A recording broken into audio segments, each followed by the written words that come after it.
One click is all it takes to lose everything. We are in a cyber war. You can either be a defendant or you could be a victim. When will we learn? I tell you, if you go back 20 years ago and somebody said, Eric, what will it take for people to wake up and take cybersecurity seriously? What will it take for the government to pass laws to protect us and hold companies liable that aren't implementing proper, effective security? And my answer was, when there's 1 million records stolen. I honestly believed over 20 years ago that when 1 million records were stolen, that would be the wake-up call. And I will tell you, I'm usually not wrong. I was so wrong in this case, I can't even tell you, because guess what's happened in the last 20 years?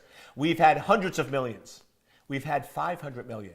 We've had billions of records stolen, and nobody seems to take this seriously. So to me, the only thing I can tell you is things change when there's enough pain. If you look at your life, when is it that you actually start exercising?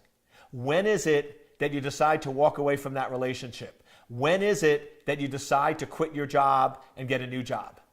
It's when you have too much pain.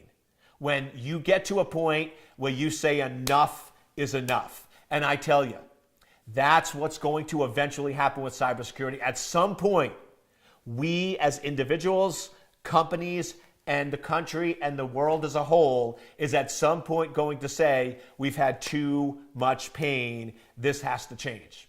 Now, I will tell you, that happened to Europe last year. The European Union said, we've had too much pain. We are tired of our citizens getting exploited because companies are not implementing proper security, and they implemented GDPR, the General Data Protection Regulation. However, the United States and other countries still evidently haven't had enough pain. Now, if you look at what's happening with cybercrime and hacking and the amount of financial damage that's being caused, I predict that pain will happen this year. I'm predicting that sometime in June or July, there will be a couple of major, like billion-dollar breaches, billion record breaches, where the United States government will say, you know something? We're going to adopt GDPR. We're going to adopt GDPR as a short-term measure until we can pass our own laws, but enough is enough. But all I can tell you is, I've had enough pain. I think you've had enough pain, but evidently the lawmakers in Washington, D.C. and companies haven't had enough pain. So once we have enough pain and once we have enough suffering, they will eventually start stepping it up and passing laws to protect us. But unfortunately, in the United States, that hasn't happened yet.